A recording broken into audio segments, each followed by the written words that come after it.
Welcome to the Red Review with me, Jeremy Brim.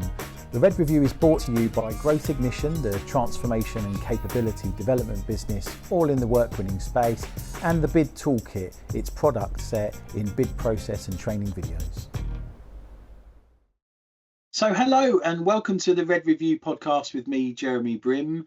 Hope you've enjoyed the episodes so far in this new series, a mixture of one-to-one conversations, of recordings of some of our webinars, etc. Do give us some feedback and do give us some pointers on who we should be talking to about what and the things you'd like to hear about. But an important one today. So hello, Ryn, first of all. Welcome to the podcast. Howdy, it's great to be here. So returning to the podcast, my friend Ryn, so although a bit different, so we were just talking, Ryn, we'll do your introduction and stuff, but we were just talking, we should get it out the way, about our friend Mike Reeder. So the last time you were on the podcast was the previous generation, when it was me and Mike doing this stuff together. And in fact, I think you might have been on it twice, you know, but certainly we definitely had some good fun before. Unfortunately, I had to delete all of that back catalogue of episodes because Mike was running for office. He was running to become an MP, a Member of Parliament here in the UK.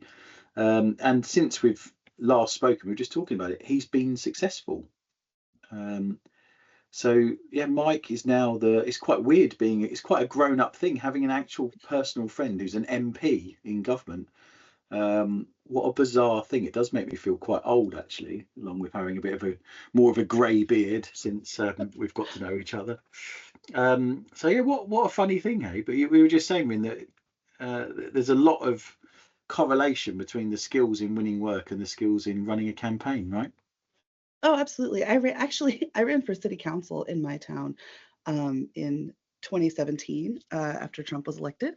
It was a failed bid, but I surely learned a lot about community building and consensus and how to surprise some folks with interesting new ideas. And so it was a good start for being bold and having new ideas and bringing those into the public. And even though it didn't work out for me, I'm really grateful for it. So I think more people in bidding should try to get government appointments or get seats in political arenas. It would be a real advantage for our society. I think so.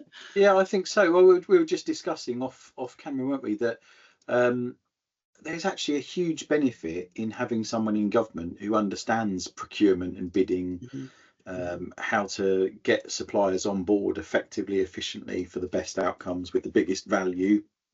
Because so often, yeah, I mean, so often everywhere in the world we find that these processes are not run as optimally as they could do, and certainly don't get the outcomes. I was just telling you, wasn't I, that in the UK, Crown Commercial Services, our big central government procurement body, are going to run some consultations on their construction services framework agreement rebid that's going to be out later in the year, and they've already said they're going to release the tender on the 1st of December. So the bid's blatantly going to be over the Christmas period, when the framework's been running for years. They've known this time was coming for years. So as I've said before, you're right, the only reasons why you release tenders over the Christmas period or over the summer period is if you're incompetent or bent. But that's so I'm going to have some interesting consultation events with them when I ask them which one of those two things are they. That we will. Because the great thing is, because I don't work for an employer anymore, I can say what I like. I just coach people and train people in this stuff, but somebody's got to do it. So hopefully, anyway, coming back to Mike, we'll have at least one person in government who gets this stuff and hopefully can start to pull some levers to do a better job, because they're certainly not necessarily doing consistently a good job of this stuff in my space anyway. So anyway, we should do introductions, Ryn. So welcome back. So Ryn, give us your full name, title, give us a bit of career background and what you currently do for a real job, and then we'll get into the exciting stuff of pie when we get to it. Sure. So my name is Ryn Bennett. My pronouns are they, them. I am a 16-year tenured veteran of bidding and proposal management. I started my career after college as a chemist. So I was initially working for the Department of Defense in chemical demilitarization, where we were destroying VX nerve gas and HD and sarin gas, so as part of an international treaty agreement. And then I worked in a steroid testing lab for the NFL and Olympic committees. And then I decided that I wanted to get my journalism degree kind of more involved in my life. So it's because I studied both journalism and chemistry, and so I went off to become a marketing assistant, and the rest is kind of history. I kind of climbed up and have done just about every type of job you can do in the proposal space. I've had state and local, federal, commercial bids. I've consulted large organizations as the director of RFP excellence at Lupio. So I've had a really diverse set of experiences. And currently, I'm a senior writer at a company that provides educational technology solutions to folks throughout the United States. So virtual tutoring and classroom management, stuff like that. So that's what I do with my everyday life right now, and it's been a great career. I've been having a lot of fun, and things have just continued to develop even more over the last 2 or 3 years. So yes, I'm excited to chat about that. I didn't think you could be any cooler, but I didn't realise that you'd been involved in military stuff with nerve gas and all that sort of thing. Oh There yeah, you go. Because I bet you we had a had to blast with that. yeah, well we had Oh, to wear hopefully a not gas. literally. We had to wear no, literally there were blasts. There were 3 foot blast container walls. They were disassembling rockets in and missiles as well in those facilities. So yeah, that was my first out of college job, and so I had different expectations about what the rest of the world should look like after I went into different roles. Oops, didn't know. Yeah, no, I'm sure. I'm sure. Yeah, How it was cool cool. is that? So, and we should say, because we don't need to cover the same subject today, but you are the star of a TED Talk. I'm quite Ah, yes, envious. yep, A yep. really good one actually that I told you, didn't I? I watched the other week. And so do if you go and search for that on the old TED platform. It's a fascinating talk about some of your journey as well, which was quite inspiring actually. So please do go and do that. But the other part of your life, which you spend an inordinate amount of time and energy on, is your pie community. So, Mhm. which people might have come across in our community of bidding, proposals, capture, but may not have. So, could you just give us the background to how, what pie stands for, where it came from, where it's come, and a bit of where it's going, I guess, and then we'll go from there. Yeah, absolutely. So back in 2022, my co-founder Ben Klein and myself, we were looking at the available offerings from existing providers to help folks learn how to do bidding. And we'd been talking about this for years, about how we just weren't really satisfied, and the information we were getting from other people and other organizations wasn't helping us do our work, like in a tactical sense. It was great theoretically, but it wasn't helping us on the daily get our work done. And also, the community felt like it didn't really suit who we were as people. And so we had one fateful meeting where we decided, hey, we're going to take a run at this on our own, and we're going to see if we can build a community of proposal managers that actually suits what we need. So it was kind of a selfish motivation, like how do we get folks to talk about what we need? And PI was formed, so that stands for Proposal Industry Experts. And a part of my complaints with what I was seeing in the industry at the moment was the fact that there wasn't a really good forum where I could go ask people questions. And I have, how do I use this software in this way? Or how are you conceptualizing measuring these things? And you could probably get that information if you went to like an in-person event. But as somebody with a chronic illness, it makes it really difficult for me to go to in-person events, particularly if they're like densely populated, particularly after that pandemic time. That was a really scary thought to do that. And so we've built Pi on the concept of innovation, inclusion, and accessibility, where we try to focus on helping folks be able to quickly and easily access proposal management education, so in a way that is low impact on their life and also helps connect them with the right people. One of our first initiatives, which we've actually grown out of, but was a pretty neat choice, was we created small micro classes that you could take on your phone and like do as you're sitting on your lunch break, because there was a survey that came out that 75% of proposal managers weren't able to spend time on education. And so they felt like they weren't moving ahead in their careers. Yeah. And since then, Pi has grown to be now 1,500 members, which is really exciting. We're hosting our second annual conference. The first conference got a 9.6 out of 10 stars. We have an inordinate amount of educational material in our community, but 200 hours plus easily, a weekly podcast, and just a really thriving community where if you have a question, you can go and get it answered, and you can have meaningful conversation with people about stuff like AI and how it's affecting you, or how to measure, or how trends are happening in your business. And watching those conversations develop is really exciting. So yeah, Pi's great. We're having a great time. Very good. No, and I've found it quite inspiring, I have to say, because it is a different energy. You guys bring a different energy to this. It's quite dynamic, quite innovative, different to the usual voices that you hear in the market, and the murky world of some of that stuff. So quite vendor agnostic. You've not got any vendors pulling your strings, Mm-hmm. that Yeah, kind of stuff. So that's one of the keys, is that we definitely want to make this like a member focused community. And also we try to put people who are in marginalized groups at the front of the line. I'll tell you that for our conference last year, we had something like 70% of the presenters represented somebody with a marginalized or multiply marginalized identity. And I think that's why the conference was so fantastic, is because we reached into pools of people that had never been tapped for their information or their ideas, and these great concepts floated up that most of us had never heard about. And so yeah, that's been a great advantage for us. very good.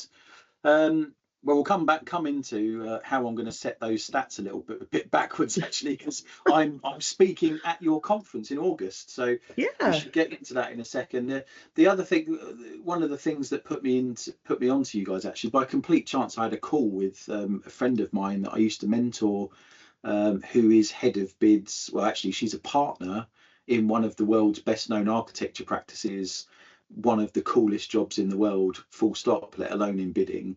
And we're having a call this morning about capture and how they might deploy that in their business better and things. But it was Alison, my friend, who put me on to the Pi community in the first place, or said I should play a part. So having seen really senior people like that who see the value, who get all of their kids involved in her, she's got a big bid function now. It was fantastic to hear. So I forgot to tell her I was going to be talking to you today, actually. So in terms of your diversity stats, being a fat white middle-aged straight guy, I'm going to set you back on the path a little bit. But I did notice, actually, I was very much the thorn in a whole bush of roses with all of the speakers in my channel at the conference. And so your Recipes for Winning conference coming up in August. Was it 8th and 9th of August off the top of my head? Yep, 8th and 9th, and then we have a pre-conference on the 7th. Yep. See, that's quite cool, isn't it? So tell me about the conference, and then we'll come back to what the pre-conference bit is, because there's some fun to be had there too. So where's the conference come from? How does it work? What types of people have you got involved? All of that kind of stuff, please. Yeah, great. So there's 4 tracks this year. We expanded, which was really exciting. So we have these kinds of our organization is focused around 3 fundamental concepts of people, processes, and technology. And the way we codify that within Pi, because of course we have to do baking metaphors, is we have bakers for people, ingredients for technology, and recipes for process. So each track in the conference kind of follows those themes. So with people with the baking concept, you'll go in and you'll find about how to manage your career, how to move ahead into a different industry, how to there's a whole incredible talk that's going to be about how to build a meaningful internship program so that you can actually cultivate the right types of people to get into your space. And the inimitable Uniqua Walcott is going to be presenting that.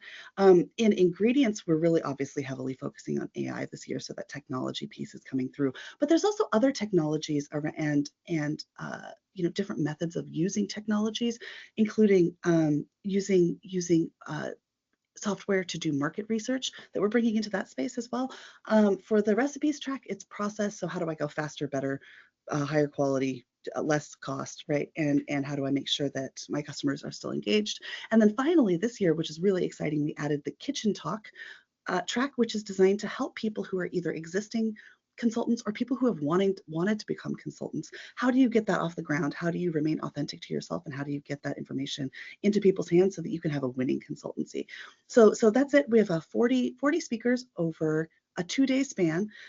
This year we actually had to cut back on the networking a little bit, which was still there, but we just had so many amazing talks that came through. One of the great things is that this is entirely virtual though, and so even if we don't have structured networking sessions, you can be chatting with hundreds of other people in the industry ad hoc and building those relationships. And so yeah, it's a attend the conference in your PJs kind of vibe, which is great. Very good. And a key point, selling point that I forgot to remind you is that it is recorded. So there's a couple of things, isn't there? There's a couple of big deals here. First of all, the conference is free if you're a member. And being a member isn't that much money in the grand scale of things at all. I think over the course of a year, you'd probably spill more in wine on the dance floor than you would to pay for this membership, is the way that I would put it. Or it's a few coffees. So the membership's wrapped in, but also all of the sessions are recorded and accessible. Was it for a year? For 1 year afterwards, yes. Yep. Yeah, so I mean that's really valuable, I would say, because I saw some interactions online where people were saying, "Oh, I can't make that date," and you were highlighting to them that they can catch up online. So that's really fantastic, actually. Yeah. To be able to do that. So we'll come back to the pre-conference thing. I should just promote my little talk then. So I'm UK time. I am 4:30 p.m. on Friday the 9th. So I'm in the gin and tonic slot, I would say, on a Friday afternoon. Hopefully, or I might be in the sort of woosah, we've just submitted our bid recovery phase, where they've just submitted a bid at 4 o'clock after a long week. So you'll be able to catch my talk if you're still around at 4:30, or perhaps more likely, I guess, catch up on the recording, a Netflix special, perhaps. But obviously the others all around the world, in the States, etc., that'll be earlier in the day for you guys. So, but talk to me about the pre-conference bit, Ryn, as well. Right. So it's rather different. Yeah, it's incredible. So again, trying to solve problems for proposal writers. Most of us don't get very good feedback or coaching on our actual writing. So I know that my boss over the years hasn't been somebody who was necessarily proficient at writing bids. It was a lot of times salespeople who don't specialize in this topic, right? And so as a consequence, the education that we get, the coaching that we get, is often so 30,000 foot, and it doesn't help us understand how our writing or how our company's writing is contributing to a success or a loss. So we brought in a copy editing genius. Chris Gillespie is one of the best copywriters, and his organization Fenwick Media, some of the slickest copywriters in the business right now.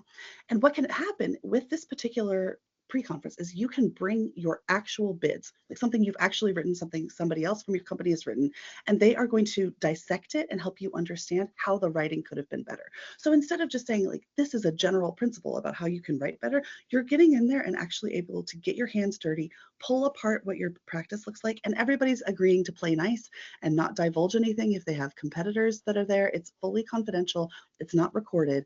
And so what you get that hands-on experience, and that's, I think, a really unique opportunity. And that's it's an additional $80 on top of the conference cost, but I think it's worth every penny. Oh, I absolutely agree. Absolutely agree. And it is funny enough, I've got a load of post-it notes on my windows here in my studio, all of the things, because I'm meandering into my summer period where things go quieter for the business. No one wants to be trained in the summer, in the UK anyway. So we do a lot of projects over the summer, rebuilding all of our content, etc. But similarly, actually, we're going in our bid writing courses. We're going to go another step further in. We're a bit different in that we don't just turn up and train people in our curriculum. We have a design call with them before we get into delivery, where we shape the content to suit the challenges they've got, the market they face, but we also ask them for copies of RFPs, ITTs, and their responses, and then build some real exercises to take place through the training, breaking questions down, storyboarding, reviewing content, as you say, for readability, how the balance between features, benefits, evidence, etc. So we're making it even more practical in that regard. I was having a call with a client this morning about that very thing. So yeah, I can absolutely see. In fact, $80 is embarrassingly cheap for that. I would charge hilariously more money for that. So yeah, well done. That'll be really very valuable for people out there as well. So how much was the conference again, or membership that includes the conference, Ryn, or how does that work? Sure. So we're past the early bird special deadline. We had been selling for 65. Now it's up to 75, which is, again, for 40 sessions, an absolute steal if you just want to attend the conference. For the conference and the pre-con, you just add 80 onto that. So it's 155 for additional support from Fenwick. But here's the deal: is number one, if you have an annual membership, which is $183 US, then, or $17 a month, you can attend the conference at no cost. So that is a huge differentiator for us. Instead of having to drop thousands of dollars to go to a conference, stay at the hotel. Again, part of this is that we're all very COVID conscious, so we want to make sure that everybody who has challenges around that, or disabilities, or any caretaking roles, right? If you can't make it to an in-person event, you're going to be able to make it to this. So we bake that in, and it's a substantial savings over that. And then, so if you purchase the membership, you get the conference for free. If you decide that you want the membership after the conference, you can apply whatever you paid towards the conference to that annual membership as well. So say I attend the writing workshop for $155, an annual membership on top of that will only be $30 additional. So it's yeah, it's a steal. It's a steal. And we do this because we want that accessibility piece is so important. There are new people who are starting off in this who don't get their companies to pay for their memberships to whatever it is. And as a consequence, they can't move forward in the industry and they can't gain new skills because everything is so expensive. And so here's a low cost alternative. And yeah, we're not working with sponsors. So you show up to the conference, you're not going to get sold to. You show up, you learn, you network, you support your own abilities. We have other sponsored activities that you can go to if you want to learn about software, but the conference is sacred, and we don't have that. So it's a totally different model. It's going great. It really is, isn't it? Very different. Very good, very good. So that's exciting. That's really exciting, and a great thing for the community. Well, I hope it's a wild success. I'm certainly going to be supporting you moving forwards with these things, because I need a home for how we give back and our CSR and how we help community build. So very welcome back on the podcast anytime, Ryn, when there's new stuff that you're launching or interesting things that you're doing. And I look forward to playing a part in the community myself and the conference. I look forward to getting in amongst it with the agenda and understanding what's going on. Great. Thank you. So the way to register for this is just to visit proposalindustryexperts.com. We've got all the links available for you to get started, either with membership or with the conference specifically. So off you go. Very good. And where can people find you? Or is it LinkedIn? Yep, Instagram? On LinkedIn. Let me validate what my LinkedIn profile is. On Instagram, it's